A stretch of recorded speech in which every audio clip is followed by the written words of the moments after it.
Hey, well, good morning, everybody. So thank you very much for coming out for this Sunday morning meditation class.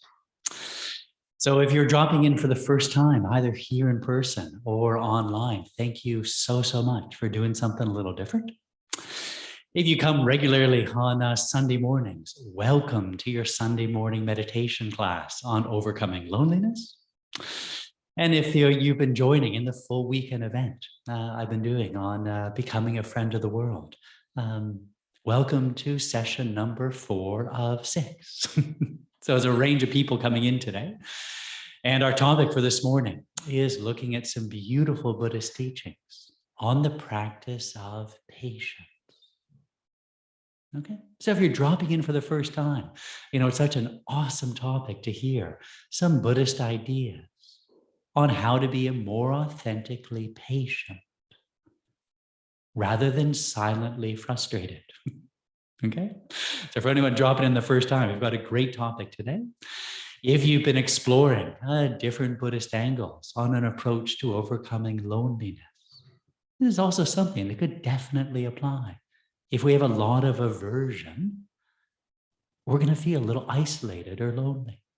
If we have more authentic patience, we'll feel more connected with others.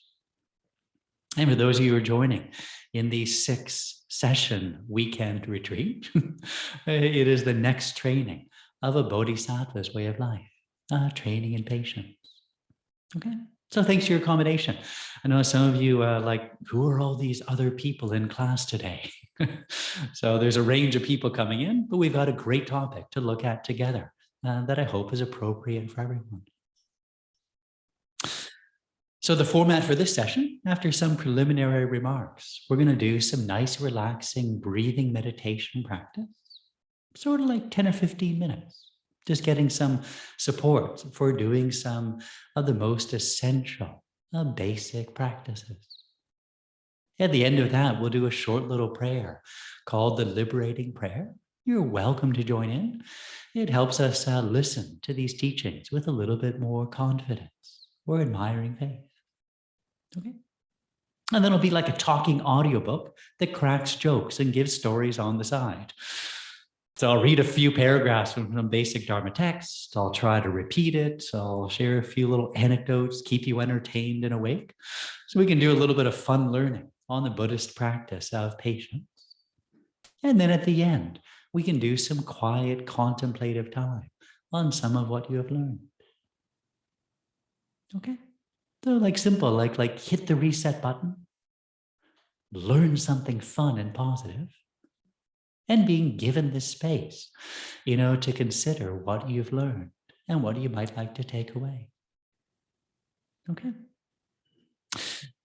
So there's a famous text called King of Concentration Sutra, which has a famous verse where Buddha said, just as we cannot quench our thirst merely by listening to the sound of water and watching it flow by,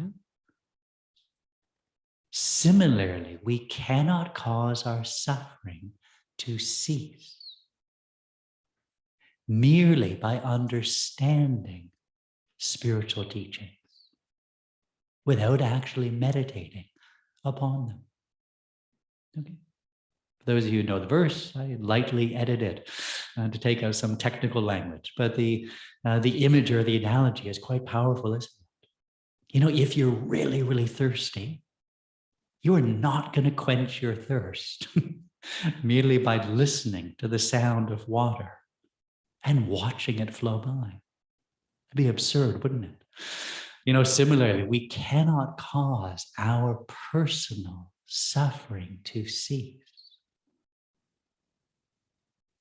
merely by understanding spiritual teachings without actually meditating upon them. Okay, so that's what we have, this simple format, chill out and hit the reset button, try to learn something positive, fun, and meaningful, and then being given the space to contemplate some of what you've learned. Lovely. So the breathing meditation we're going to do in this morning's class is going to be some breathing meditation on the simple sensation of your breath. So I'll be inviting you to close your eyes. Sometimes we can have our eyes half open and half closed. But for most beginners, it produces a cross-eyed headache. So at the beginning, maybe just simply close your eyes. I'll invite you to find a comfortable meditation posture. So your back is straight. I'll get you going on some breathing meditation on the simple sensation of your breath. Okay. I'll give you some silence for a little while, offer a reminder, a little bit more silence. I'll give you a sort of a final 2-minute reminder. Try to do a good final 2 minutes. And then at the end, to help us listen more deeply or confidently, we can do the practice of the liberating prayer. Okay. So one little technique that I've been enjoying as of late for this style of breathing meditation, to help us settle the mind, Buddha said we need more than just brute force in order to help our mind settle. Because we're a little bit of a complicated mess. Do you know what I mean? Like there's a lot of stuff going on in there. And it's not so simple of like, sit and be quiet. Like, no, I have to plan, I have to organize. There's a lot of things firing off, isn't there? It was quite amazing, but it kindly taught so many different techniques to help a human mind become still. There were so many different techniques that Buddha taught you can learn here at Kadampa Meditation Center, Maryland. But just a note, it's nice to know that it's not just my own effort or brute force that will give me a quiet, relaxed mind. You know, Buddha kindly, learned and taught so many techniques for just helping a human mind become still. So one technique, a really, really easy one, is some encouragement that we could use a little corner of our mind to count the cycles of breathing in and breathing out through your nostrils. Counting 1, breathing in, breathing out, counting 2. Then try to observe if you're able to count 21 or more cycles without fully losing your concentration. Okay. I love this technique because we're not staring at the abyss of deafening silence, wondering how is this going to work out. We've got a nice sort of like mid-range target. Could I stay steady upon my breath for 21 or more cycles? I can't rush the process. Don't need to worry about succeeding immediately. I just got to sort of patiently stay steady. And then you could try to be kind to yourself, not expecting to have no distractions at all, but trying to discern the difference between, awesome, I'm doing some breathing meditation, little distraction comes up, just like a cloud, it can appear and dissolve away. We don't have to follow it and start a whole new meditation. Okay? So maybe there's like a little, corner of the mind that thinks, I'm out of trail mix. Need to go to Trader Joe's. Go Raw trail mix is the best trail mix in the universe.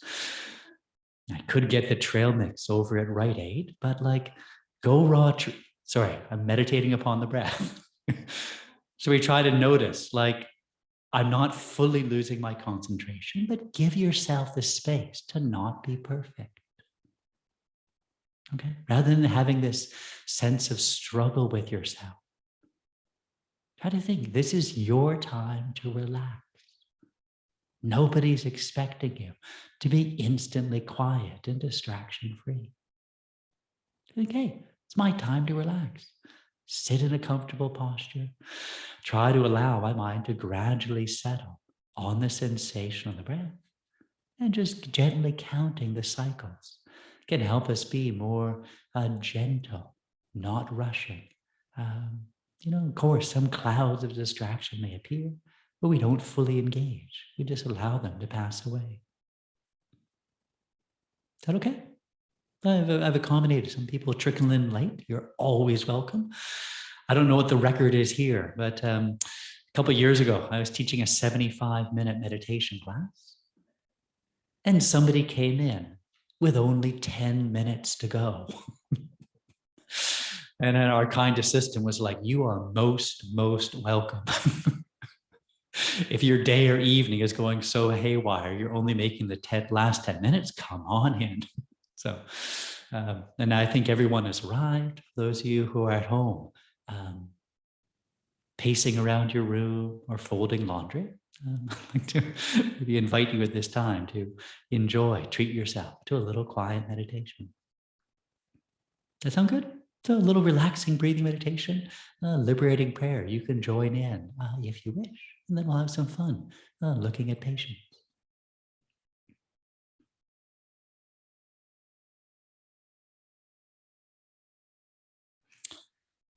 Lovely. So to begin, if you'd like to, please try to find a comfortable meditation posture.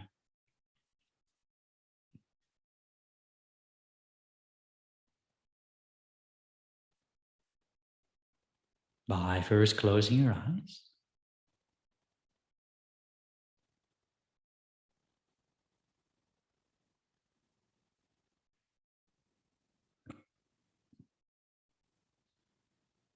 And try to sit so that your back is straight, but not tense.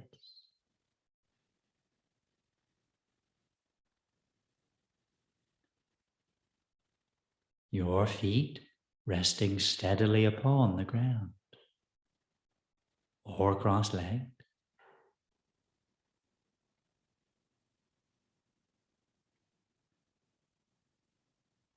Your right hand resting in the palm of your left, with your thumbs touching slightly, pointed upward towards your navel.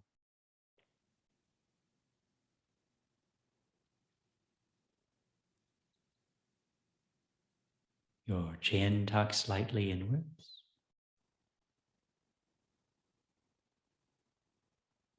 And your shoulders level and relaxed.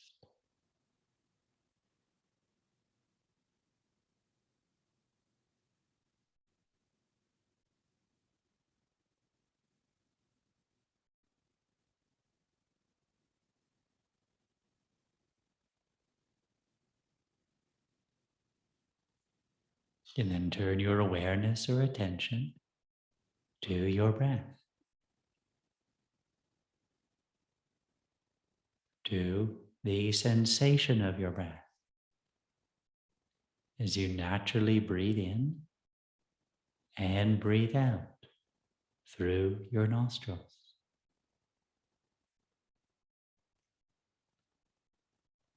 To the cooling and warming sensation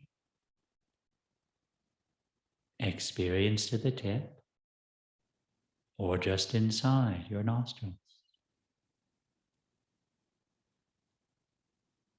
Associated with each inhalation and each exhalation.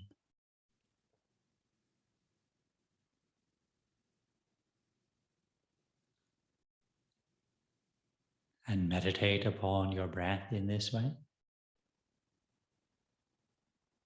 single-pointedly, to the best of your ability.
Each time you may find your mind wandering or distracted, gently return your awareness to the sensation of your breath. As you naturally breathe in and breathe out through your nostrils.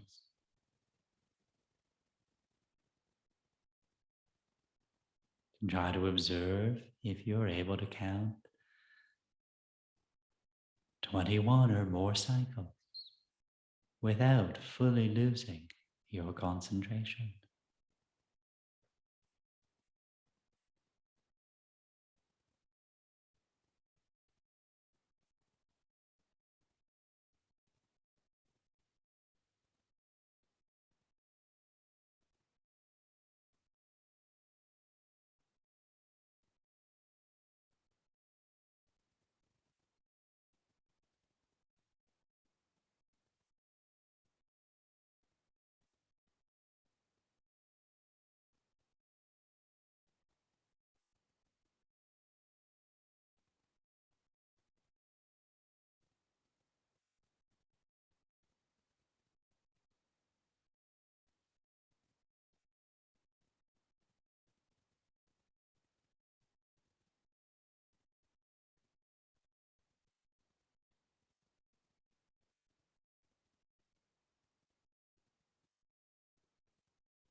From time to time, you can become aware of your body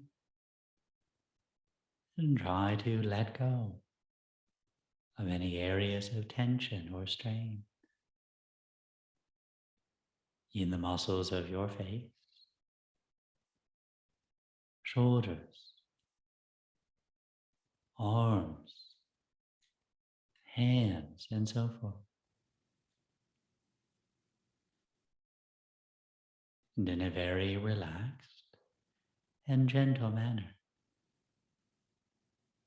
meditate upon the simple sensation of your breath.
And take just a final 2 minutes.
And we can then prepare our mind for listening with a bit more confidence or admiring faith by engaging in the practice of the liberating prayer, if you wish.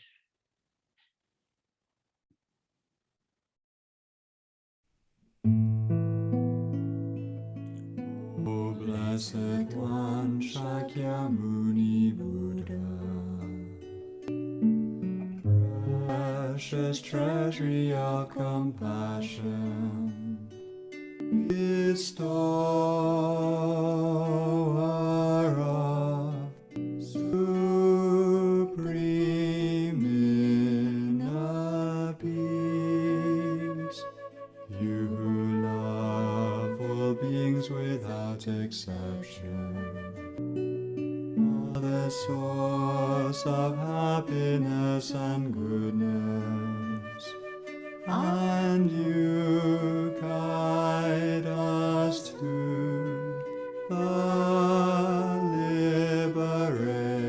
liberating path.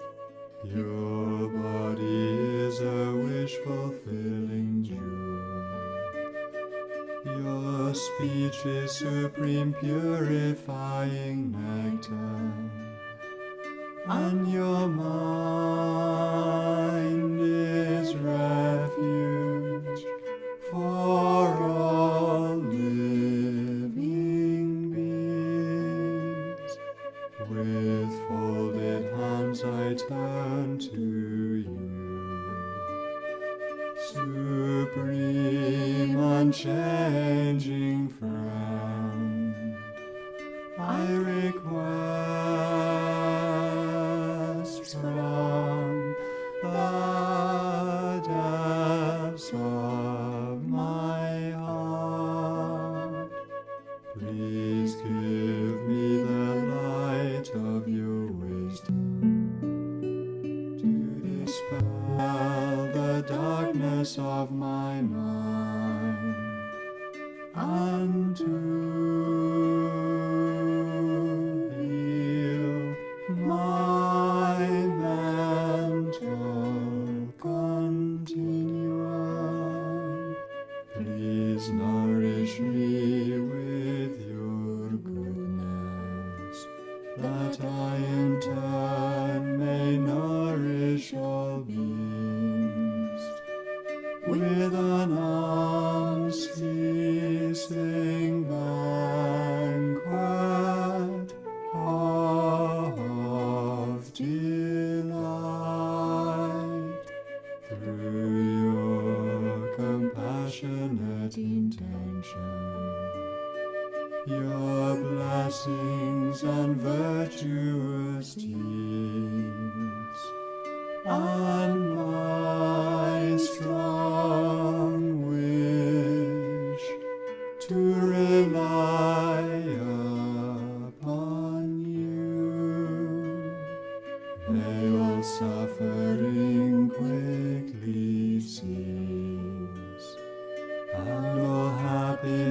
happiness and joy be fulfilled, and may holy Dhamma flourish forevermore.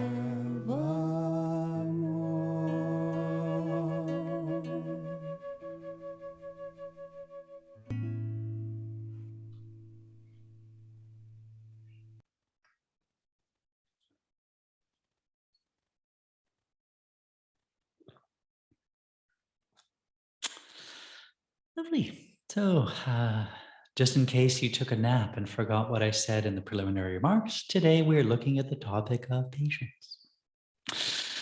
So what I'd like to share first, because I feel it's very appropriate for those of you who are doing the 6-session retreat this weekend, and also for those of you who are dropping in for Sunday morning class on overcoming loneliness, is a little paragraph of teaching on a Bodhisattva's way of life.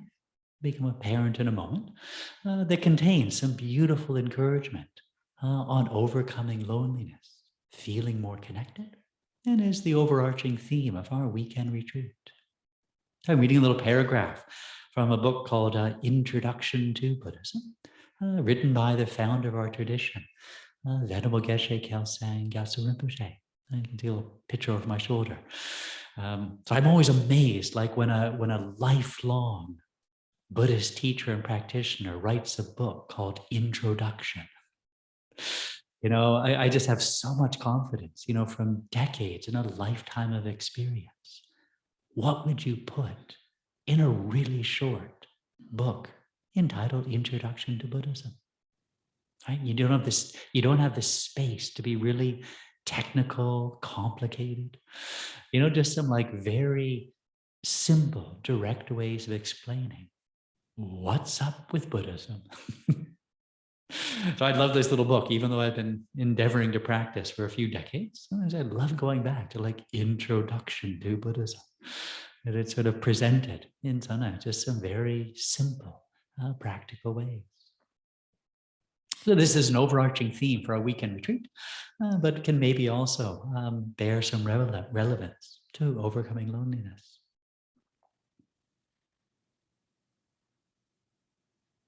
Bodhisattvas have 2 main tasks: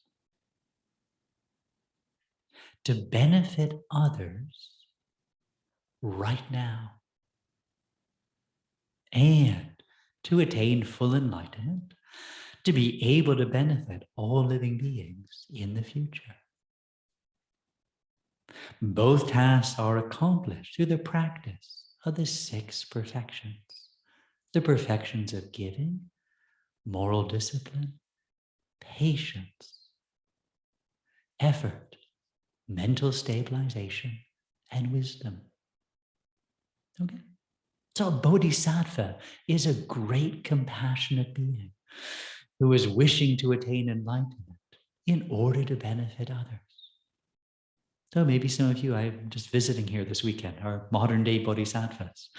Bodhisattva can be lay, ordained, male, female, professional Buddhist, professional school teacher, professional doctor, doesn't matter. They have these 2 main tasks in a very creative way.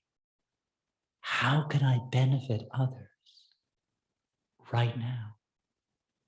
And part of benefiting others is facilitating some inner improvement.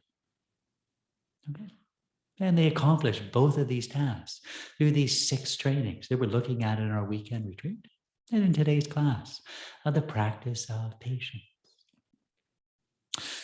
So the first task of a bodhisattva, they would, for example, look creatively at today, like the rest of this afternoon and evening. If I had a primary wish to benefit others as much as I could, how would I do the rest of today differently? What would I do after class? What would I do this afternoon? Running errands, when I meet with these people, my evening routine. If I was prioritizing benefiting others as much as I could, How would I do the rest of today differently? Okay, really, really fun and creative. But there's no reward for always saying yes and burning yourself out. So we also need to have some wisdom, realizing that part of benefiting others is getting our mind to be more calm, stable, relaxed, and confident. Okay. So the second task of a bodhisattva, here in Buddhist language, we say, wishing to attain enlightenment. Or to speak more simply, we think, I would love to facilitate some inner improvement, as opposed to like grasping at results and being all task orientated.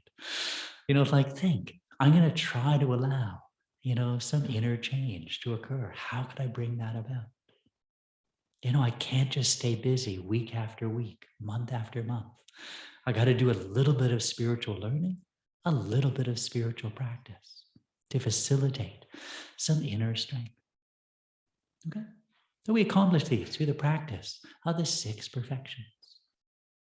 And today we're looking at some of Buddha's teachings on the perfection of patience.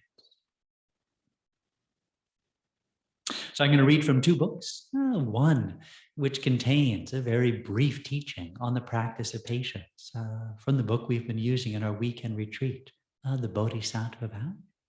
And then I'll read from a book that is almost entirely dedicated to patience. Okay. So let's first of all look at sort of like a very succinct description of patience and what are some of its different types.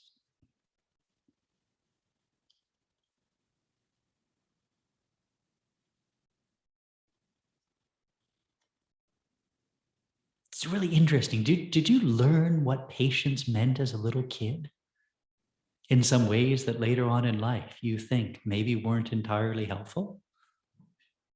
For example, I have this memory. I grew up in the suburbs of Toronto. And when I was young, both my grandmothers were alive. And they were affectionately called Toronto Grandma and Florida Grandma. In a sense. So Florida Grandma was like one of those snowbirds, who spent like half the year in a little trailer park home in Florida, and then Toronto Grandma was in Toronto all year round. So that's what they were called, Toronto Grandma and Florida Grandma. You learn as a little kid. So I remember once as a little kid driving to Toronto Grandma's house from the suburbs of Toronto. And we're being in the back seat, of a car and asking, how much longer until we get to Toronto Grandma's house? How much longer until we get to Toronto Grandma's house? And I remember from the front seat, this reply coming, just be patient. How much longer until we get to Toronto Grandma's house? Just be patient. So I sort of learned as a little kid, like, what does patient mean? Oh, it means shut up. like, please be patient means like, zip it. Like, did you ever like pick up like some ideas about what being patient means? Then later as an adult, do you ever like sort of feel like I'm a little bit complicated now? And think like, man, I would love to learn a little bit more insightful ideas around what it means to be authentically patient. Okay. So we're going to try to learn some Buddhist thoughts around the practice of patience. And, I hope, a few of them may resonate with you.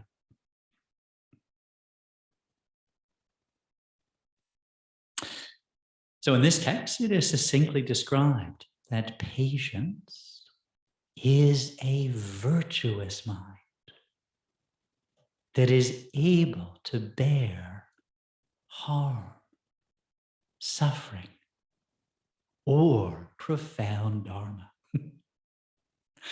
Patience practice with bodhicitta motivation is a perfection of patience. We need to cultivate patience, even if we have no interest in spiritual development, because without it, we remain vulnerable to anxiety, frustration, and disquiet. If we lack patience, it is difficult for us to maintain a peaceful relationship with others. Okay? So from amongst all the different types of mind that we could have, all the different mental factors or functions of our mind. Buddha generally grouped them, into a collection of functions of our mind that Buddha called delusions or mental poisons that are making that moment of mind, unpeaceful and uncontrolled. A collection of aspects of our mind we can generally think of as like neutral functioning of our mind that just allow us to like correctly ascertain and not walk into objects. Neutral functioning of the mind. And then Buddha said there's some functions of the mind that are awesome. They are like in tune with the way things are. They are realistic.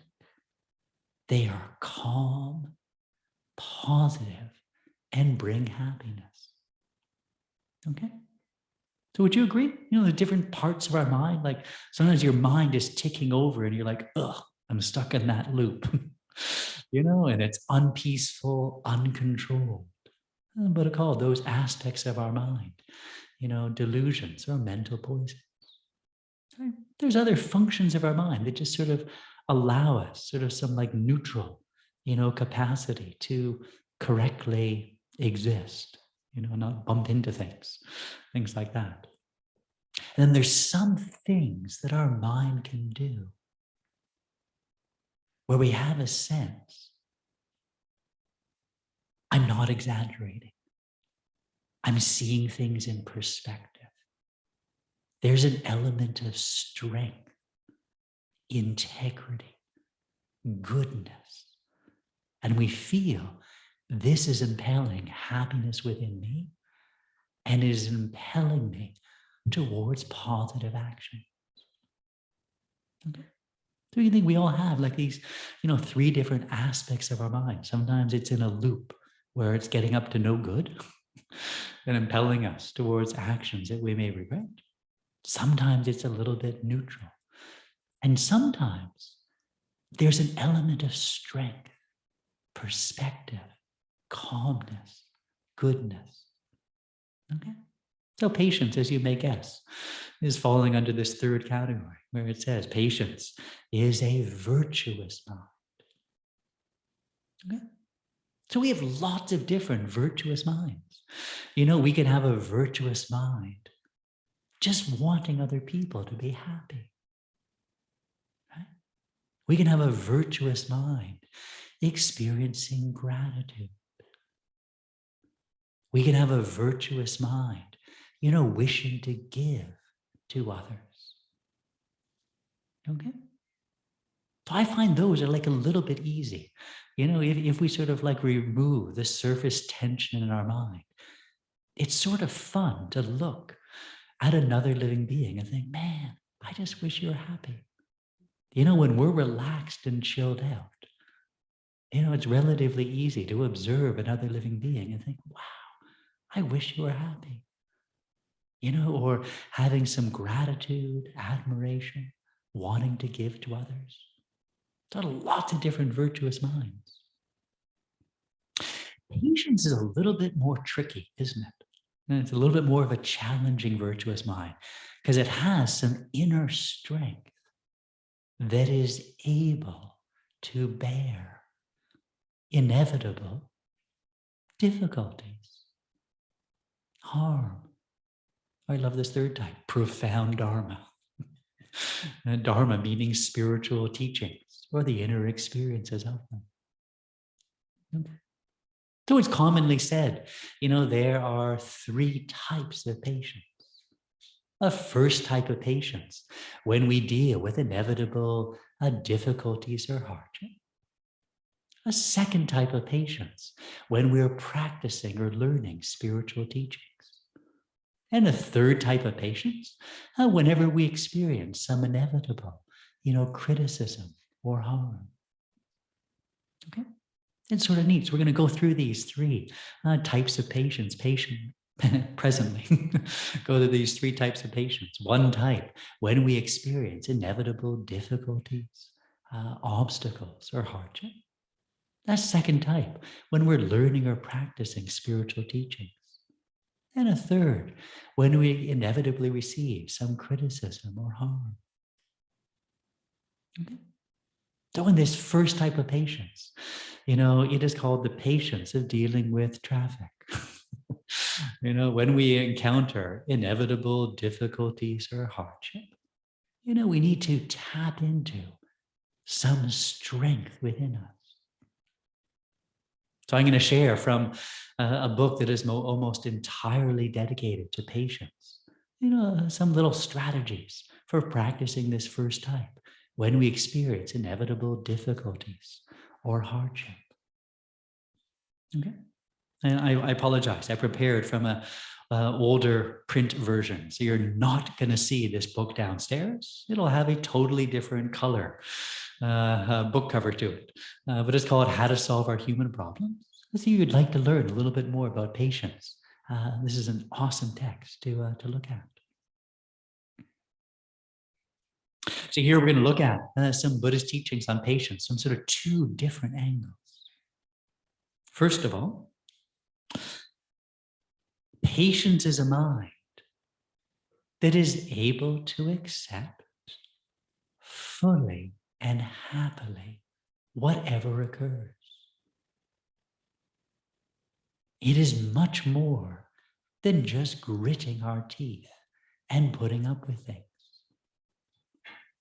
Being patient means to welcome wholeheartedly whatever arises, having given up the idea that things should be other than what they are.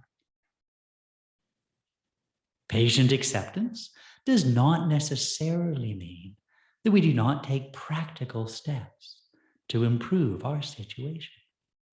If it's possible to remedy the situation, then of course we should do so.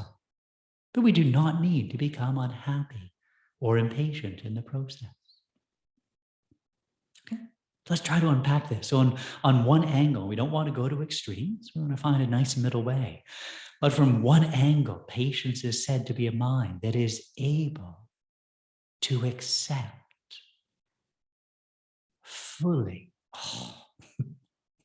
We just accept partially.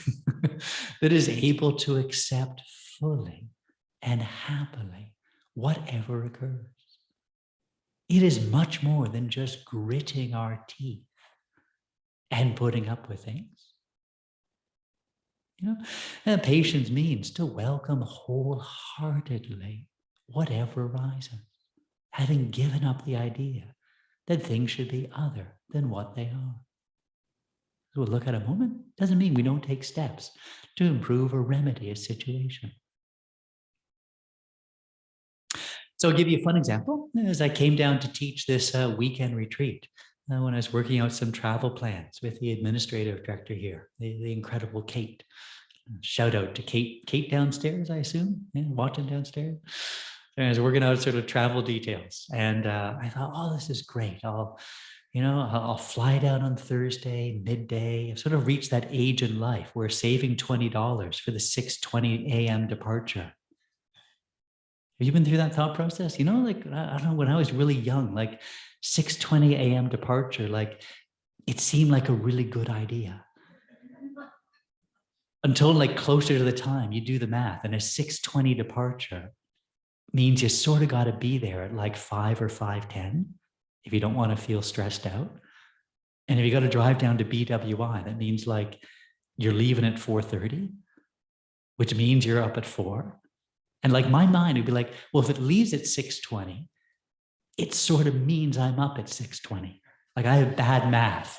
I don't know like how I used to like think this way, like, oh, 6:20, that's reasonable. Like 6:20 flight, that makes sense. It should read 4 a.m. get up flight. Like instead of like the departure, they should like list it as like the wake up time. The wake up time for this flight is ... So anyways, I had this nice sort of like more like, early afternoon, leisurely flight down on Thursday. I tried to fly here on Thursday. As I got to the airport, the first thing was, your flight is delayed. You will miss your connection at JFK. So like, I accept fully and happily. Let's try to rebook. And then I was like, okay, so like made a little change, worked out with the agent, got on a different flight, and like, oh, this is all good. You know, like we're boarding, everything's going well. After you're all seated on the plane, it's like a mean trick, isn't it? It's like they get you all seated, and then it's like, we've just received some information that the flight has been delayed now that you're all seated. So like, okay, come on, you're a monk, accept fully and happily. Like I'm preparing teachings for this weekend. I'm like, this is really good. It's like accepting fully and happily, you know, to the point where like we're out now actually going to deplane you. And I'm like, okay, now we're getting off. And we're like, okay, this is good. I'm still preparing for the weekend event because I knew I was going to teach patience on Sunday morning. You know, then a little bit more time, and now your flight is canceled, which is the first little pivot point, because when the flight is canceled, then you move to like the next page of the book where it says there is no contradiction between being patient and taking steps to improve a remedy. It'd be a little ridiculous. Like there's this monk hanging out at the gate. Like, I just accept, man, fully and happily, whatever occurs. You know, it's just my karma. It's meant to be. I'm like, no, you need to rebook. Like there's no contradiction between like accepting fully and happily. There's thunderstorms of bad weather. You know, like I've always had a soft spot, like it's thunderstorms. You know, these are people showing up for their day job with hundreds of people around them stressed out. But it's just their day job. You know, like they're just people going to work.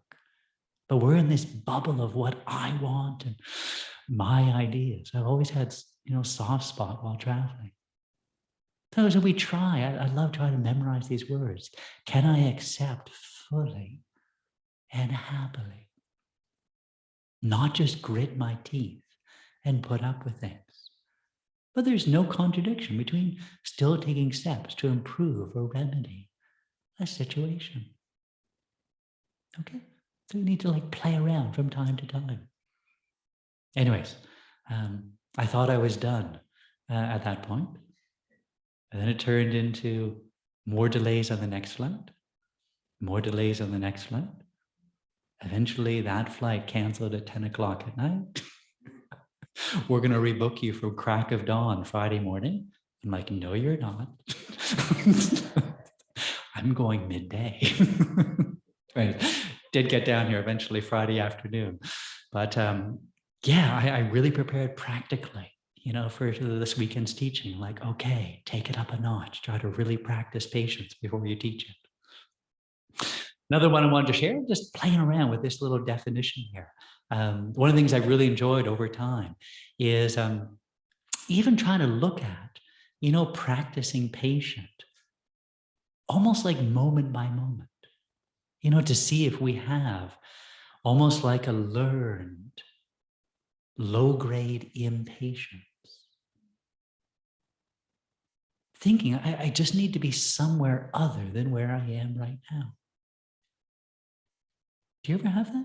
It just makes you like tense, like just whatever you do, and you're walking back to your car and like, oh, I wish I wasn't walking back to my car. And you're like driving home and you're like, oh, I wish I wasn't driving home. It's like wherever I am, I sort of wish I was somewhere other.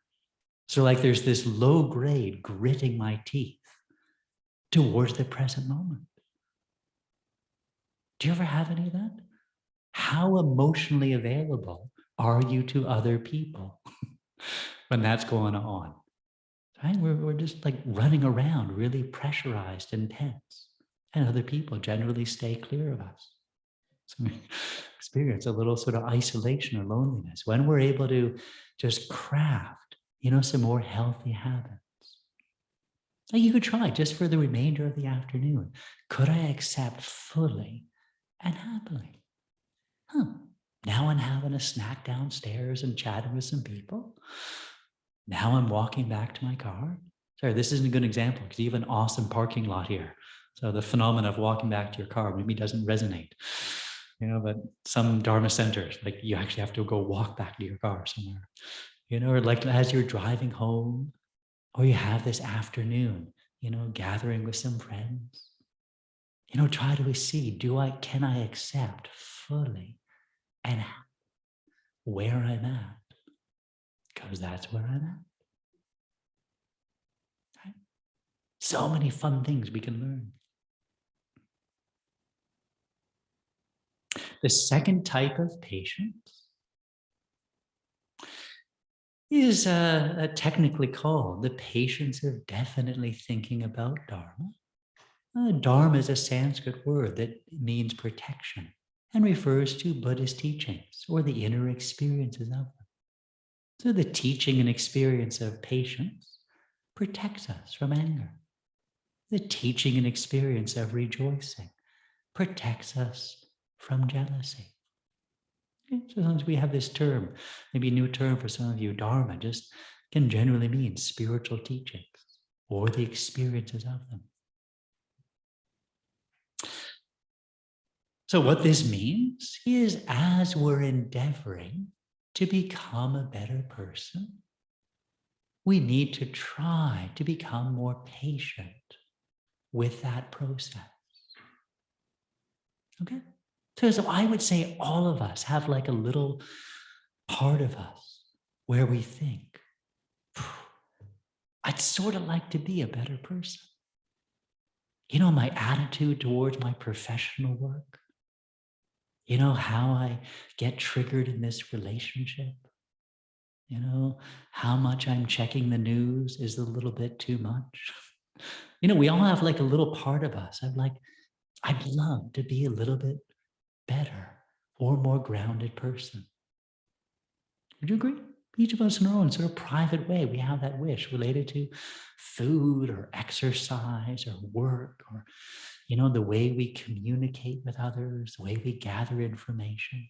There's a little part of us that's like, I'd like to be a little bit better, a little wiser.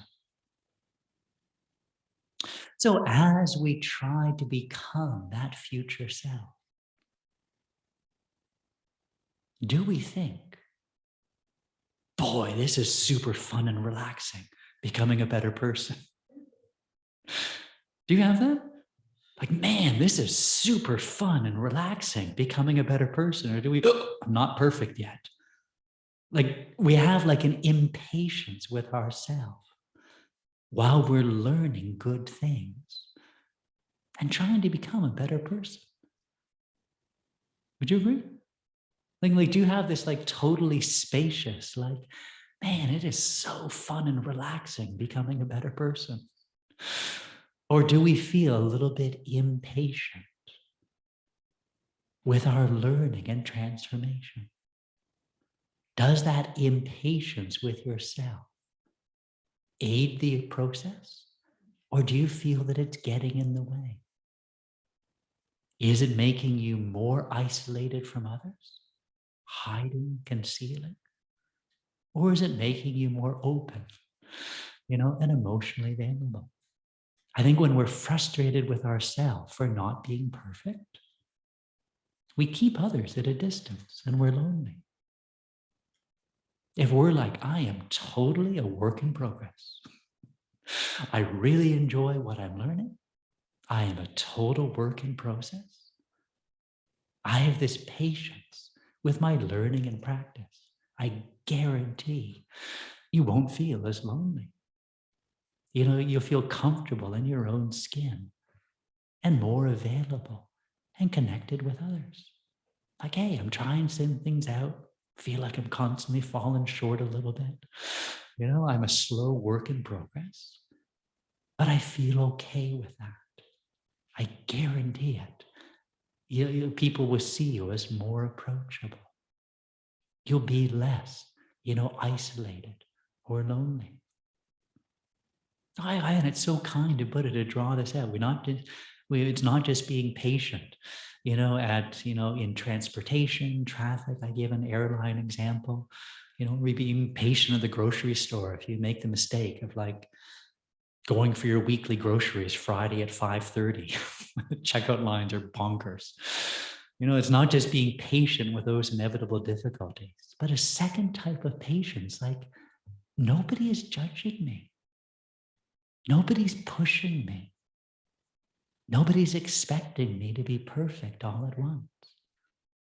I'm surrounded by some other good people who are also trying to be good. There is some support. There is some nourishment.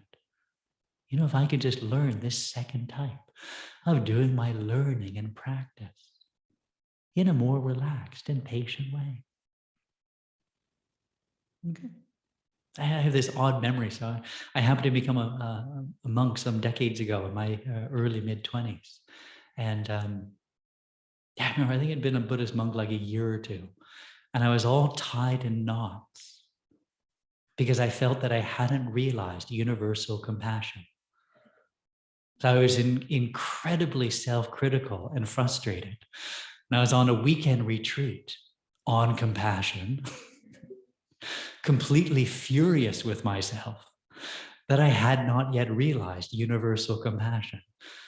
And I remember like going for a little walk with my Dharma teacher. I was like, oh man, I don't think I get it.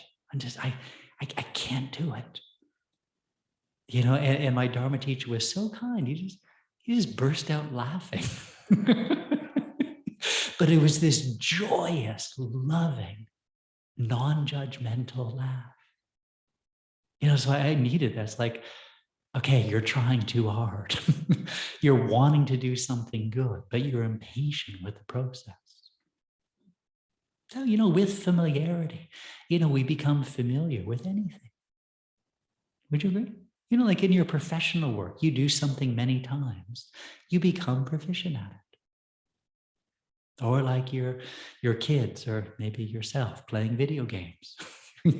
You do it many, many times, you become proficient at it. If we listen to spiritual teachings, if we try to practice with familiarity, you will become proficient. Just the power of familiarity. We just need to manage the process. Okay. So the second type, before we do a little closing meditation. Whenever we practice Dharma with a patient and joyful mind, we are practicing the patience of definitely thinking about Dharma.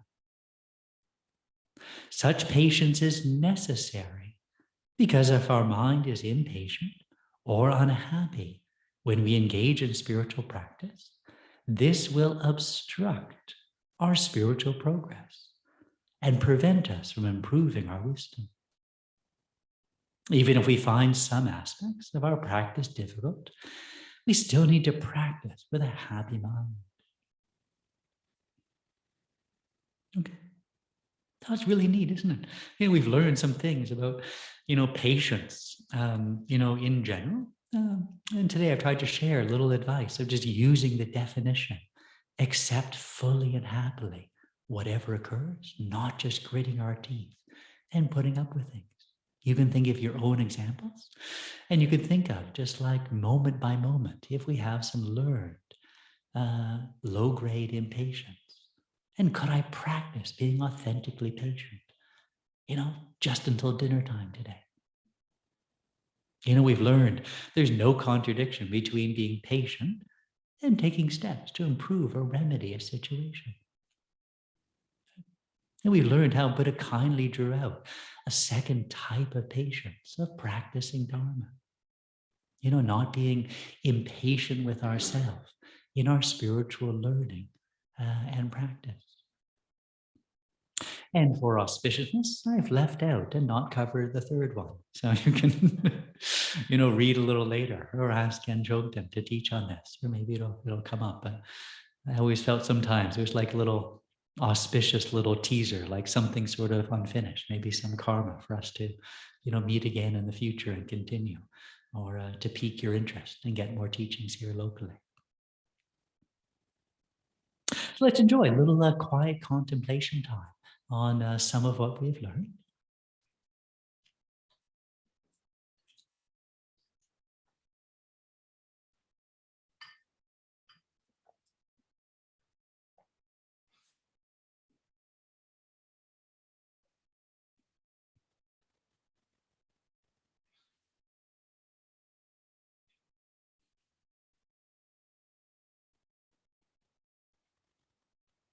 So once again,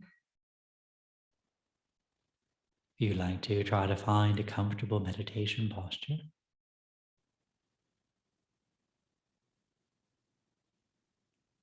by closing your eyes,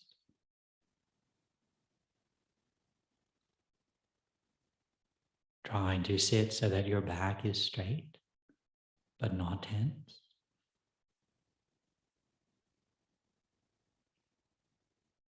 And your right hand resting in the palm of your left,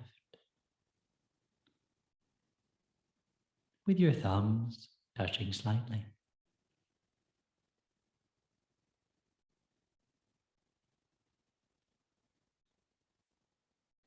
And take a little bit of time to allow both your body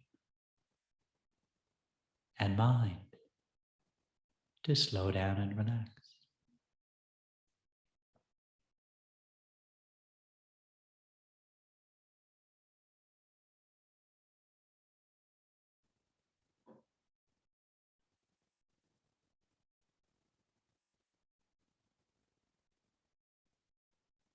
And we can then take a couple of minutes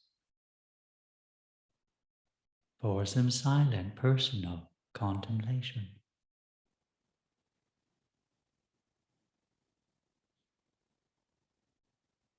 where you could first try to recall some of what you have learned in this morning's class.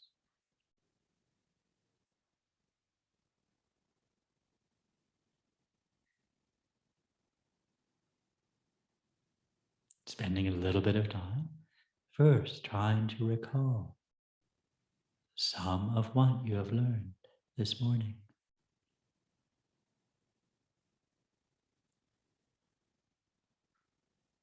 And then gradually can try to consider one key point that you would like to remember and put into practice.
Please take a final 2 minutes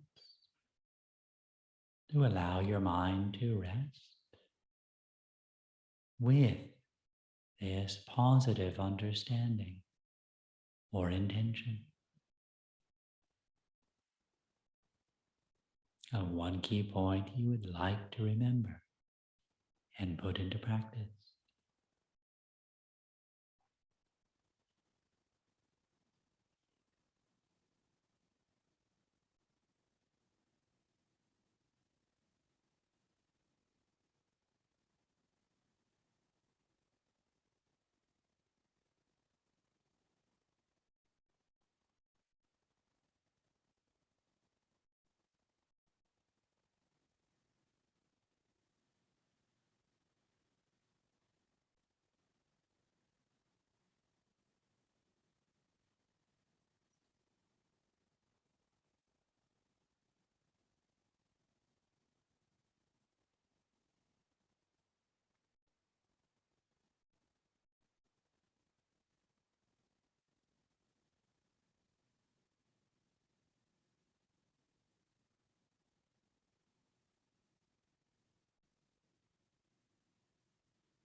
We can then conclude with a brief dedication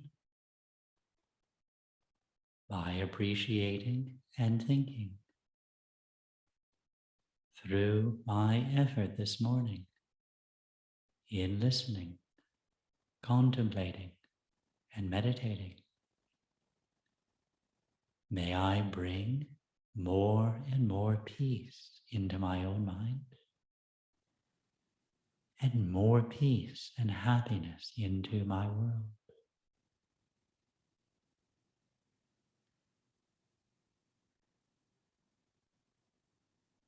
You can then allow your eyes to gradually open and arise from your meditation.